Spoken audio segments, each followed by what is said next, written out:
ecology and interconnection, one thing I learned is that we can't teach people to love and respect something. We have to show them, we have to introduce people to amazing places, help create facilitate those emotional connections, and then show them ways that they can protect that place and model a certain behavior to help inspire them to want to make a difference and to protect those places.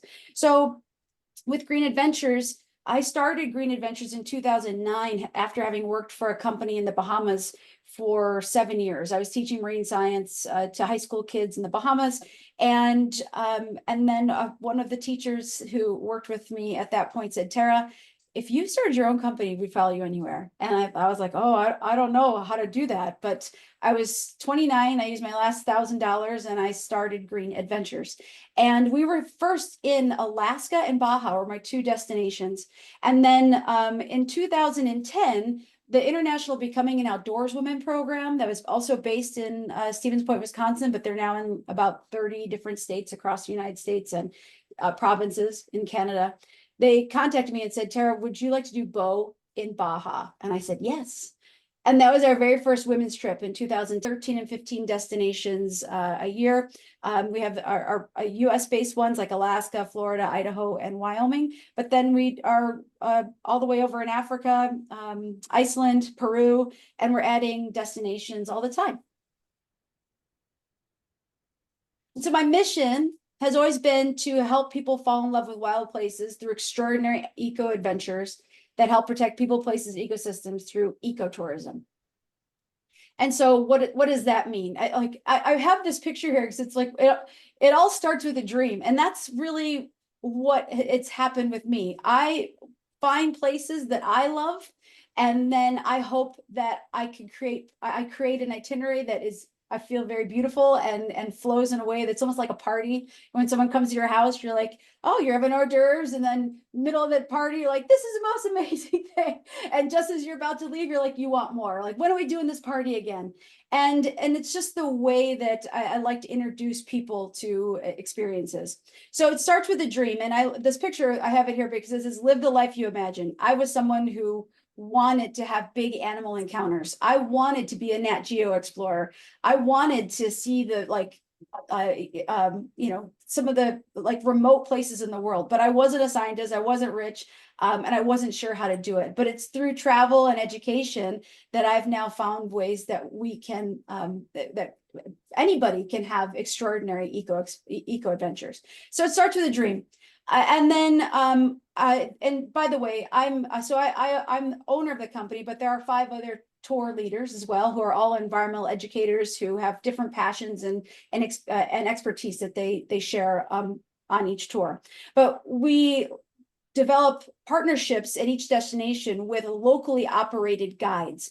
So on each trip, you're going to have not just your local guide, but you're also going to have your trip leader or tour leader. So in this case, it's me. I'll be the one in Mexico representing you and making sure that you're taken care of. So the tour leader is there to share their knowledge, but also to help with anything that comes up for you, to work with our guides to make sure that each of the participants know how are prepared for each activity. So we're there to assist our local guides and to represent Green Adventures. But so many of the relationships that we have in the destinations we travel to are over 16 years old now. And we don't just find a itinerary, repackage it and sell it. That's my point. And so these are purposely designed itineraries that are designed to introduce you to outdoor adventures that immerse you into wild and off beaten path places. And we realize that there's outdoor skills that you need to learn. Like some people will come and they've never snorkeled before, or they've never kayaked, or there are people who are scuba divers. But we always start, unless the trip is stated as an advanced type tour, we always start at the beginner level, so we make sure everybody is on the same page, and then we tailor the experience to individuals. So if someone says, I've done 2 snorkels and I'm done, but other people are like, oh, but I want to see more, we try to work it out so everybody can be happy without compromising the group experience. And then our itineraries attract participants who are active, eco-centered, and supportive and respectful. It's been really beautiful to see who resonates with these itineraries. And I'm always surprised at how a beautiful destination can bring strangers together to be lifelong friends. And then we like to support local conservation efforts. So by doing that, how do we do that? We follow ecotourism principles. We support local based operators. So the money is going directly to local people. And we will support, whale shark tourism, or protecting sea lions, or donate towards helping sea lions get when they get like caught in nets, having those lines removed. So there's financial donations, but then also just through the types of tourism we're doing, we're also supporting those local conservation efforts too. And then, of course, I didn't put in here, but education. All of our trips have some form of education so that you can learn get a sense of place, learn natural history, get more information about the animals that you're seeing in the environment that you're exploring. And so why do what we do? Because we're a passionate group of environmental educators and explorers who really care about the places that we explore. And we are inspired by you. We're inspired by our participants. And one of the things that I remember when COVID happened, and I was when COVID happened, and I couldn't travel. I felt like I didn't have my community. I remember thinking I felt like I didn't even have a purpose because I didn't have the people that I was there to serve, if that makes sense. So we are definitely inspired by you. We've seen so many firsts. Like first time you've touched a whale. How many people can say they've done that? First time even just snorkeling, first time traveling out of the country, first time traveling solo. We're happy that we're part of your story. So we genuinely love sharing those experiences with you. So our promise is you'll travel solo, but not alone.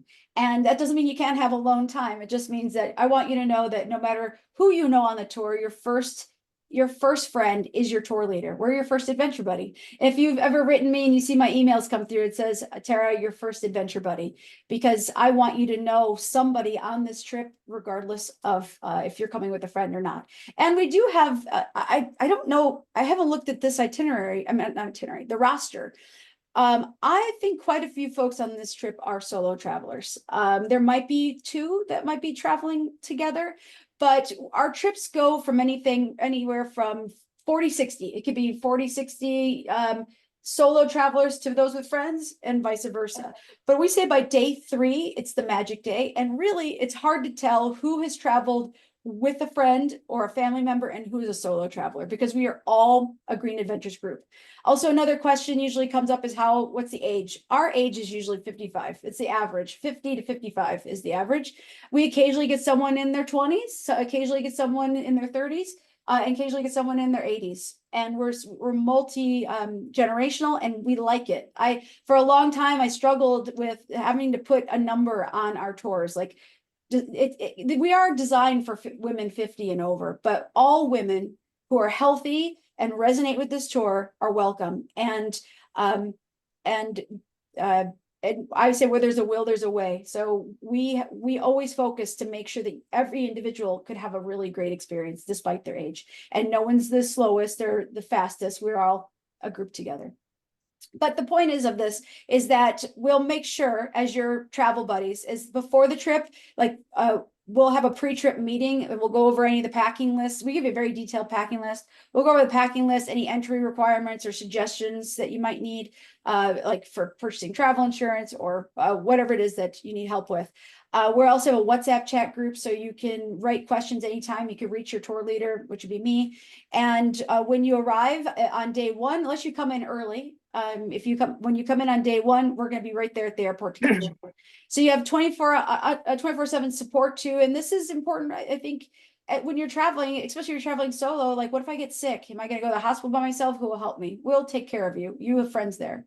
And then you're basically in our care until we send you back off at the airport and send you home. So the Green Adventures Baja trip is this is the longest running tour, and it is a tour that I do at least once a year. People ask me all the time, what's your favorite place, Tara? And I have lots of favorite places, and some that are really in my heart right now. Like, I spend a lot of time in Iceland. I spend maybe 6 weeks a year in Iceland. And but I always try to get to Baja, because this is one of those places that is it's like a box of chocolates. You just never know what you're going to get. And it's if you've ever been to the Galapagos is extremely regulated. And this place is becoming more regulated. When I first came to La Paz and Baja, I remember I was 29 standing outside the airport waiting for my first group, and it was me and like 3 other like local drivers. And that was it. It was quiet like crickets. Now it's getting pretty busy, but still La Paz is a place for nature lovers. It's far from anything like Cabo San Lucas.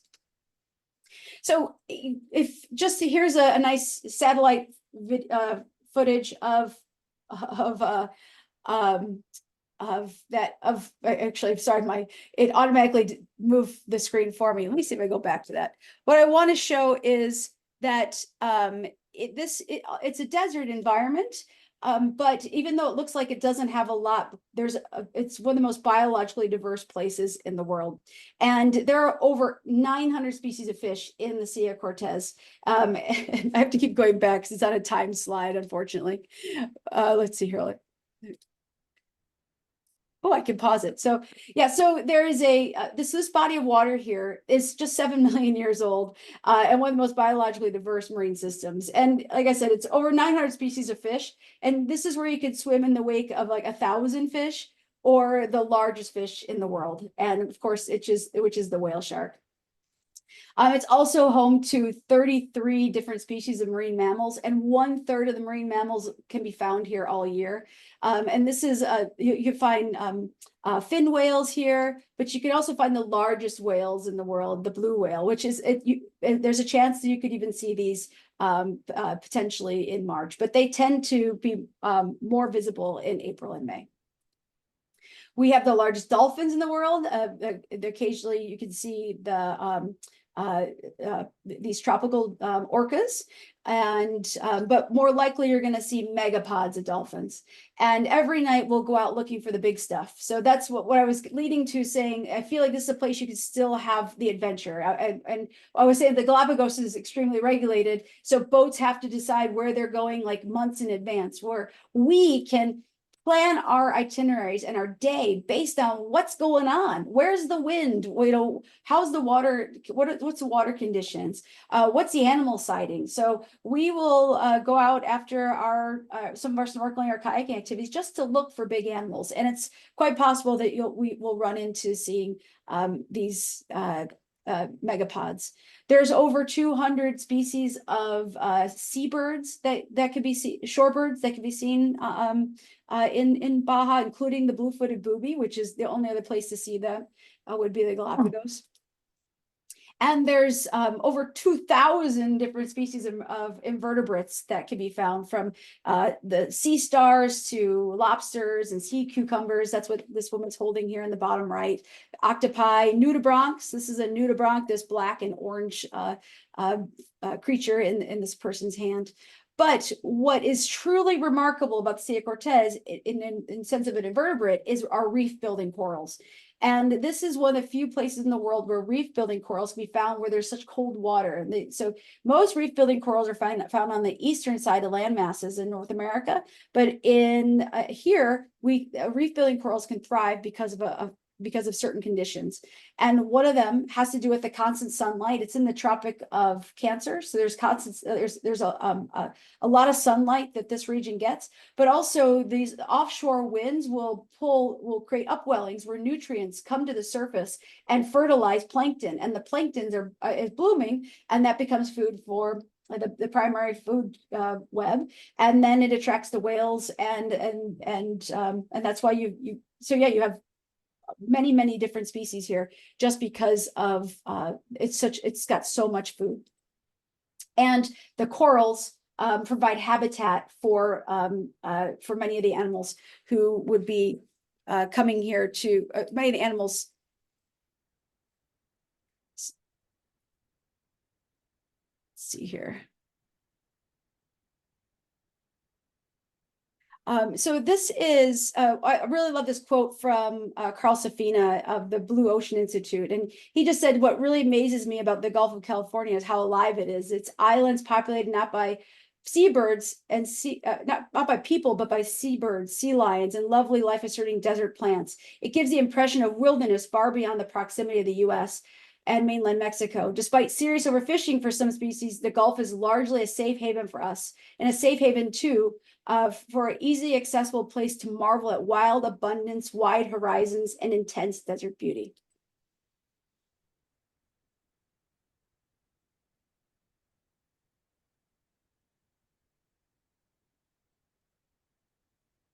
So this is the overall itinerary of this program. So we fly into Los Cabos, and Los Cabos is down here. It's the airport that serves Cabo San Lucas, and then we actually will drive. This route needs to be modified. This is an old slideshow. I apologize. You see this where it says the 19. We used to go on the west. On the eastern side, but we're going to the west because there's a road there now that cuts across. So we will drive the Pacific coast. So from Cabo San Lucas, we drive the Pacific coast up here to La Paz. It's a smoother road. It only takes 2.5 hours versus 3.5 hours. And then so we get to La Paz. We'll spend the night here at La Paz in a hotel called Hotel Blue. The Waterfront Hotel. And then from the Waterfront Hotel, we go to the Gulf of we go up to Puerto Lopez Mateos here in Magdalena Bay. So this is about 3-hour drive, and we'll spend the night up here at Magdalena Bay to see the gray whales. And then the next day we'll go see the whales again, and then we'll drive back, but we'll then take a boat from La Paz out to Espiritu Santo Island, where we'll stay out, that's where we'll camp. And then we'll come back after 4 days camping, and we come back to La Paz and spend the night in La Paz. On our way back to La Paz, that's when we see that we'll see the whale sharks, and then we'll spend one night in La Paz, and then we will go back to the airport the next day. So getting to Los Cabos, it's pretty much all major airlines will fly to Los Cabos, and those of you who are coming from the West Coast, you can fly to La Paz. And if you're interested in flying to La Paz, please contact me and we could talk about how that would work out. But for most people, flying to Los Cabos is the most convenient, economical way, and the cost is anywhere from $500 to $800 round trip. And we provide, once you book the trip, we provide you with travel parameters so you know exactly when to arrive and when to depart, because it is a 2.5-hour drive between La Paz and the airport. So we want to make sure that you don't schedule your flights to depart too early or too late from the transfers, because we do provide a group transfer. So for the exit and entry requirements, you just need a passport valid for 6 months of travel.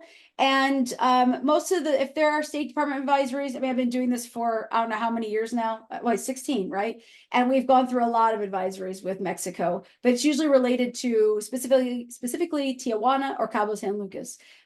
We have not had any issues with safety or concerns of safety in La Paz. So the winter spring highlights. So why is it so great to come to this place in March? And the water's cold, right? So it's if you think, why this? You get the sun, you get the vitamin D and some vitamin C from the ocean, but it is a trifecta of time where you can snorkel with the sea lions. They're still small enough and interested enough in playing with you. You can snorkel with the whale sharks, and you can go see the gray whales in Magdalena Bay. So this is a trifecta, and in just 1 week, you could do what most people only dream about. You don't need a lot of stuff for this experience. We give you a complete packing list, but really you just need you need beach wear for the day, but you need warm clothes, like warm leisure clothes for the evening, for hanging out at the camp, or it's very casual. Even if we go to a restaurant, you could just be basic hiking pants, or we've had people bring like sundresses down and they never use them, because it's not really sundress type trip. It's more of like your khakis and light long sleeve shirts and fleece jackets and a rain jacket for ocean spray. But for snorkeling, we do provide you with a 3 mil wetsuit, but those who get cold may want to insulate with like either like a insulated running jacket or a fleece that you would, or you could buy an insulated rash guard that you could wear under your 3 mil suit that we provide. And also running tights are highly recommended, because if so a rash guard top and running tights, which would be like a rash guard bottom, they help you put your wetsuit on. They help you slide into those wetsuits. If you've ever put a wetsuit on, it's quite a battle if it's just your skin. So these are nice ways, like little tricks to get you in, and it also gives you some extra insulation. We have bringing binoculars is a good idea for looking, if you like looking at birds. Right around our camp out at Espiritu Santo Island, you can get up in the morning and walk around and see birds on the rocks, in the cacti. From the boats, you can look for whales with your binoculars. You can bring if you wear prescription glasses, you should get your own mask and get with lenses that have a prescription in them. And we provide you information on how to do that. You can buy a mask for $30, and I think with the lenses included. And I don't recommend, though, that you bring these masks on the left, these full face masks. People have been, not on my trip, but I've researched this, is that there have been diving accidents, snorkeling accidents with these, because like the CO2 builds up in those masks and people can pass out and drown. So we would prefer that you don't bring those full face masks. We do provide you with a mask and snorkel, but if you want to bring your own, and of course, if you have a prescription mask, you should bring your own, or if you have prescription glasses. And then I have gloves here. If you see, these are like just kind of like garden gloves, and they're not required, but I found that they are really helpful if you want to play with sea lions. If any of you have ever had puppies like to bite, and they have very sharp teeth, and you don't want sea lions breaking your skin. You can get an infection that way. So in a perfect world, you don't even touch the sea lions. You just let them swim around. But the sea lions they will interact with you, and it's legal to do so there. We don't harass them; they come to us. But if you want to, stick your fingers out to like get them excited, they'll put their mouths on your fingers, and sometimes they just bite a little hard, and then your instinct is to pull out, right? So the gloves just give you a little extra protection. And then you want to record your experiences, and people are always asking, well, what kind of camera should I bring? A GoPro is a really good camera. They're easy, they're small, and just pointing at them, they get, the animals up close. It's big animal footage. It captures all that action. But you can also get like a Nikon if you want to, just have a standard type photo, like underwater camera, and those are like, anywhere from $80 to $150. And I think GoPros now too, they have different levels, and you might be able to get one for like under $100. But your guides and your tour leader will be taking pictures too. And we give you all of our photos. We have a photo sharing platform called Photo Circle, and you can see, we give you everything. So the first part of this tour, like I said, is we go to Magdalena Bay, and so we spend one night in La Paz. We'll go up to Magdalena Bay, and the idea is to see gray whales, and that's going to happen. There's going to be gray whales there. The question, though, is going to be, what kind of interaction are you going to have with these gray whales? So here's just kind of a look on the map again to see where we're going. Magdalena Bay is about 30 miles long, and the Magdalena Island, this barrier island, is approximately 30 miles long also. And the gray whales will come here from Alaska, and they migrate. It's like one of the largest migrations in the world. They'll migrate 6,000 miles one way to come to these lagoons where they give birth. The mothers aren't eating; they're giving birth to their young, and those that are coming back down without a calf are mating to either here to mate with, obviously, with the males. So they go to these protected lagoons that were once lagoons where they were actually hunted almost to near extinction, and it's really beautiful to hear the story about how even the locals feel like the gray whales have forgiven us being humans. And so we'll take pangas out, which are these boats right here. So they're traditional fishing boats. During the fishing season, the captains are fishermen, and they take these boats out into the Pacific, and they're catching fish. and sardines. For example, there's a canning facility right in Magdalena Bay. But during the whale watching season, they get special permits to go take tourists out on boats to see the whales. And we hope that we get a whale that's interested in coming up to us. And you can see we're encouraged to splash in the water because the babies like the babies have been known to be curious when your hands are in the water and you're splashing. But if along the way, though, when we're looking for the whales, we also will be, we could get out and explore Magdalena Island. We'll go up on the dunes. There's other animals to see there. You might see coyotes. We'll see frigate birds and egrets and also dolphins, sometimes turtles. And but we'll always be keeping our eyes peeled for whales, of course. And like I said, if we see whales, that is success. That's the main goal, is to take you there to see the gray whales and to learn about them and see some of their really amazing behaviors up close.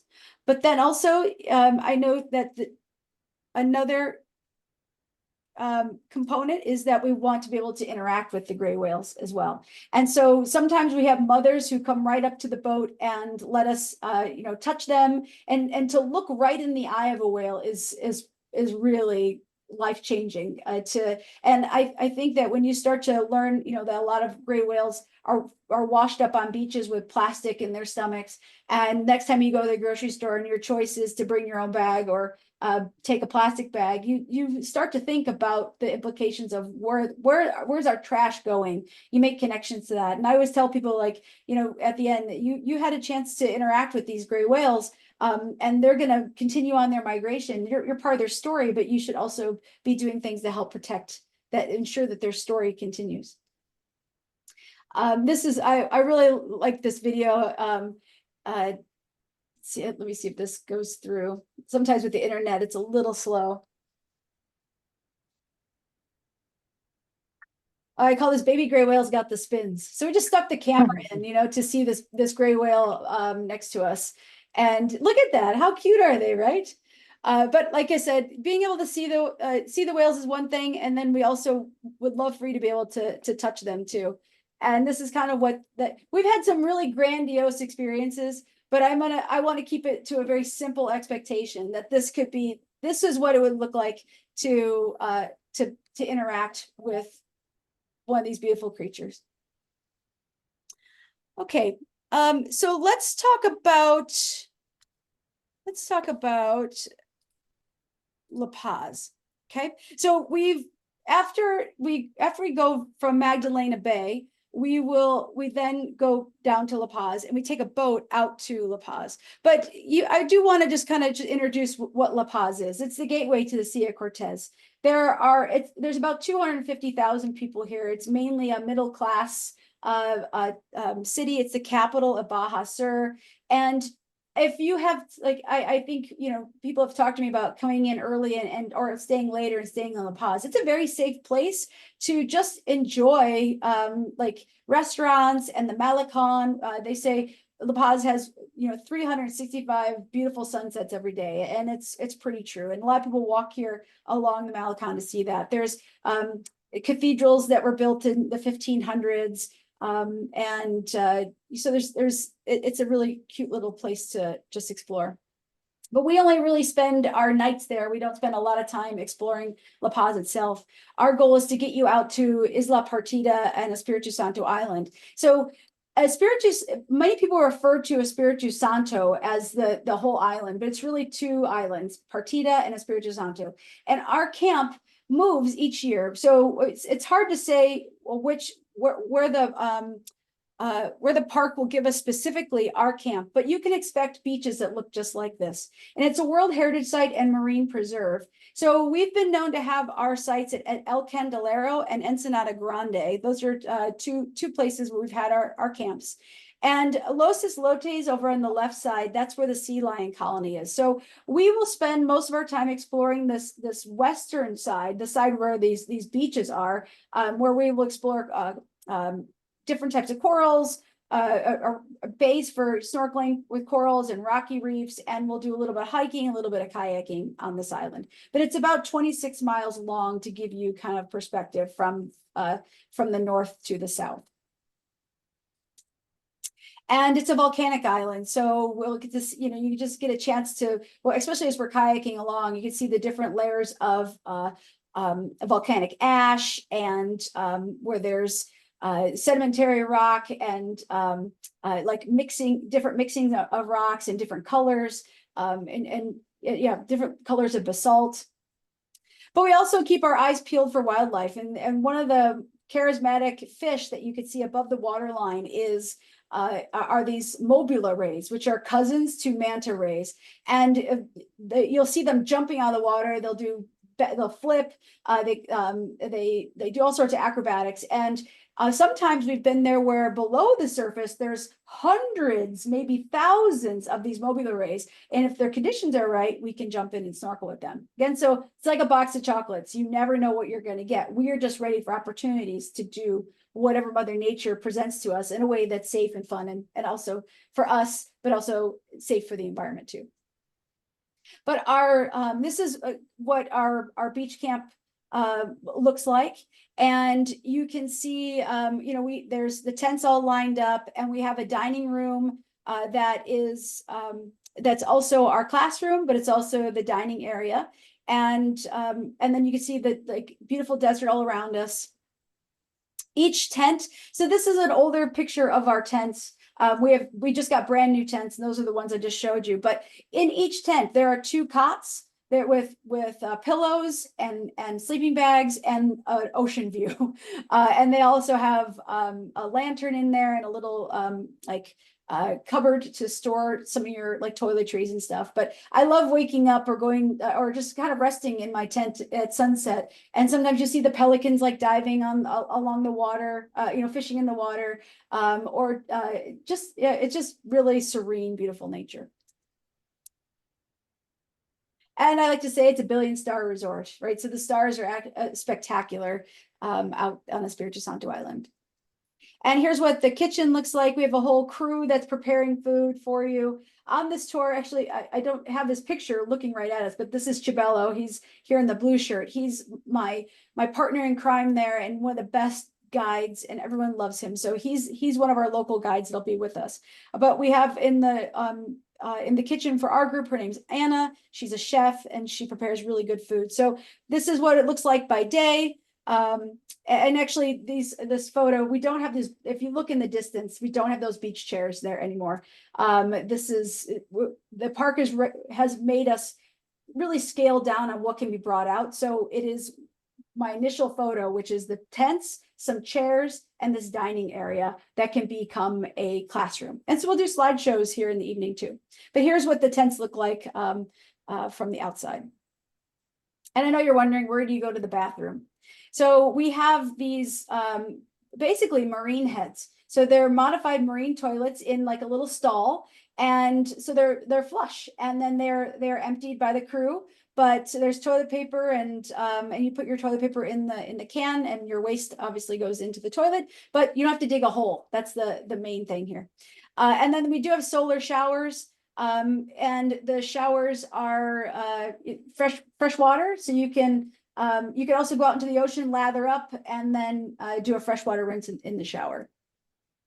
Topside, we'll do some kayaking. We have sit-on-top kayaks, and there's a choice between doubles and singles, so you can choose which ones you want, and we'll choose our route based on what the weather and wind and tide conditions are like.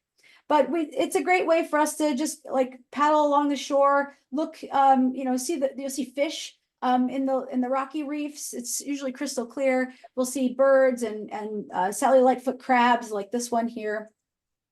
Learn about the geology a little bit. We'll also do on a different excursion, like a nature walk. This is the Cross Island walk. It's only like less than a mile from the start each way, but it's super flat, and you'll learn about some of the plants and their adaptations, and then you can see what the other side of the island looks like too. And even at camp, there's fun critters to just look at. This is the Espiritu Santo Anole. And some people wonder, like, are there snakes? There are snakes in like the rocks and in the like away from camp, but we keep a very nice camp. So it's so temporary. The camp can only be up 4 nights. So it's not like we have it's not like the camp is there creating like attracting rodents, which would then attract snakes. It's so temporary that really the only critters that we see are usually like anoles. Or occasionally the jackrabbits. These guys are this is a Espiritu Santo jackrabbit, and so you see those, and occasionally we see the babisuris. I realized that I didn't have a picture in there. They look like a ring-tailed cat, and it's actually kind of fun. They come out at night, and it's fun to go see those when we find out that they're like trying to get into the food bin. But they're totally harmless, and they're just more comical than anything. But of course, below the waterline is what you're really interested here with the Silla Cortez. So we start everybody out on a very beginner level, okay? And we talk about the gear and how to wear the gear, from the different types of fins to how to put your mask on properly. And then eventually we get everybody out into knee-deep water, and we are doing we're making sure your masks don't leak. And the goal is just to float for 5 minutes. Float here for 5 minutes, because if we can just get your mask if you're comfortable in this water, you're gonna be comfortable with sea lions. And then we'll gradually start moving our way out to different habitats, from the sandy beach to the coral reefs. And then we'll teach you a giant stride, and then you could learn how you can step off the back of a boat, and which eventually leads into scuba diving. So some of these are that you build on these steps if you want to learn more later. And this site is actually called El Coralito, and you can see all the dark stuff off in the distance. That's all reef building coral. This is one of my favorite sites. So the giant stride. And right into beautiful environment. And these are just some of the types of fish that you're going to see. Like remember I told you at the beginning, there's over 900 species of fish, and 10% of them are endemic. So that means they can only be found here. And these are king angelfish, and they add so much color and beauty to these rocky reefs. These are grunts, and like they will hang out by day near the rock, like right over the rocks, and then at night they disperse out and they feed. And then you have yellow-tailed surgeonfish. These guys get their names because they have these 3 little dots at the base of their tail that look like a scalpel, and so hence the name surgeonfish. But they also use it to defend themselves. But these are also beautiful schools of fish that are just cruising around the reefs. That they're opportunistic eaters, so they'll eat eggs that have been spawned, but they'll also pick up detritus or dead or organic things that are around the reef too.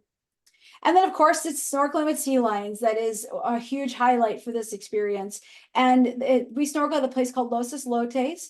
And there are 3 breeding zones at the island, and you can only snorkel with them during the non-breeding season. So from June 1 through September 1st, nobody snorkels. You can, or I don't think diving can take place at Espiritu Santo Island. They give the sea lions a break.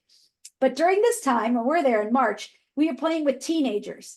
And those are the ones that are fun, because you will see 1,200-pound males and females who just are slightly less big, but they just don't care about you as much. But these teenage sea lions are quite comical. And they come right up to you, and it's just amazing how you can interact with these wild animals and just see these details from their, the expressions on their face. And some are nicer than others. Some are, they're like kids, they test you, and some are just so sweet. But you can have an experience where you're just letting a sea lion in your face like this, or you could reach out and, touch a fin, or like scratch their chest, and, or you could do somersaults, and they'll mimic you. Here's, I have a video of an experience with sea lions.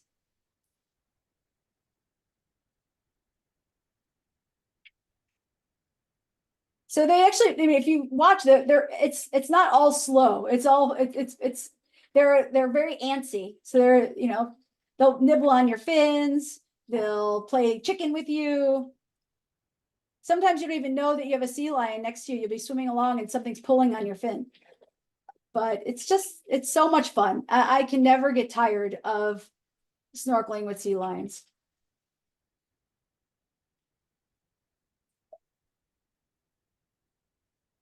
They're so cute. And the sound, like the thing about the sea lion colony, and like, notice the depth here. There's some things that just to point out is that what makes this a little bit more challenging is that it's deeper water. And for some people that could be a little scary. Also, it's a little bit more murky. So, you know, it's by doing the snorkeling that we lead up to, you've built this muscle memory. You've built muscle memory. So now you know how the gear feels. You've already been in the ocean. You know what the cold water feels like. You know what a squeeze on your wetsuit feels like. Imagine if someone just took you to the sea lion colony. You'd never snorkeled before. You put a mask on that you'd never worn before and a wetsuit and were dumped in there. That could be really overwhelming. But you see all of our ladies in that video? They were horizontal. They were relaxed. The sea lions are all around. So that's what I talk about when I say purposely designed itinerary. I want the experience for you to feel seamless because I've experienced it. I know what's coming. Half of the anxiety of like any kind of tours like these is that when you're a participant is that you don't know what to expect. Am I going to do it right? Will I miss my opportunity? Will I, you know, the anticipation. And what I do, and as well as all of our tour leaders, we just want you to be as front loaded with information as prepared so you could have the best experience that time. I like to think we have one shot to do it right. And I really try hard to give you that one shot and do it right. So, and then after as I mentioned before, we go around looking for big animals. And we'll take the boats out and we go looking for the megapods of dolphins. Notice there's no other boats around. That's so lovely. We might, this is actually some dolphins these are bottlenose dolphins that are just kind of bow riding with us. And you can hear them, you'll be able to hear them squeaking and like communicating with their blowholes and echolocation. So nice. It's really a wannabe marine biologist dream to go here to the Sierra Cortez.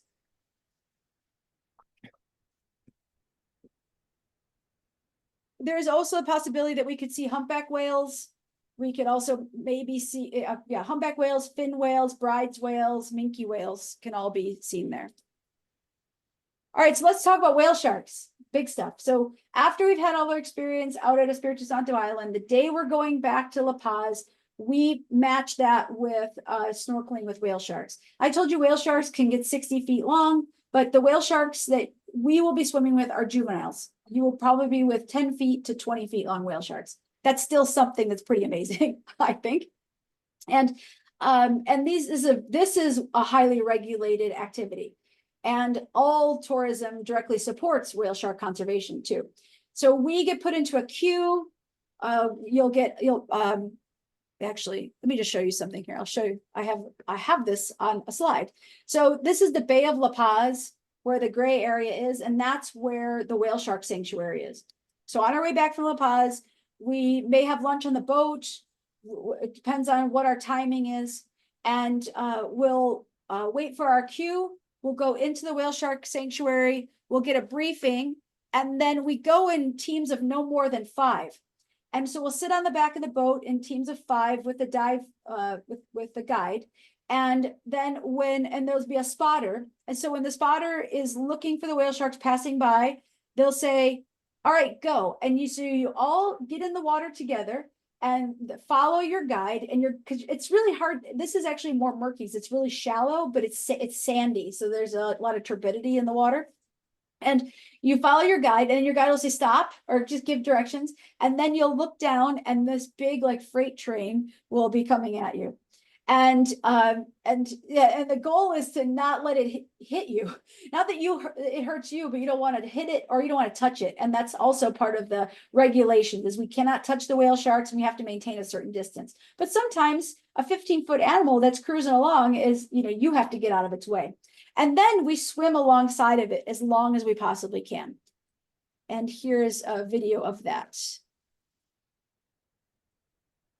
So you just swim alongside the whale shark until you can't keep up with it anymore. Or until it's time to get back in the boat. It usually turns out that it's the whale shark has outswam you and you rest, and then the boat comes and picks us up as a group and we get back onto the boat. See, look at that. Isn't that amazing? It is,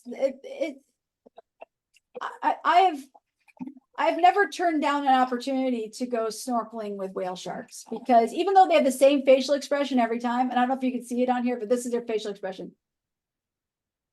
They have the same facial expression, but they are just so cool to just, when you're snorkeling, you can look at their, like watching their gills move, right? Or sometimes there's pilot fish underneath them. Sometimes they're not moving and they're just opening and closing their mouth. Actually, that's another video I have right here. I'll show you. This is, I was lucky enough to be around one that was feeding on the surface. Let's see if the video will show. So sorry about that music. I don't know if you can hear it, but you get like you can like, it's almost like a dentist view of the whale shark.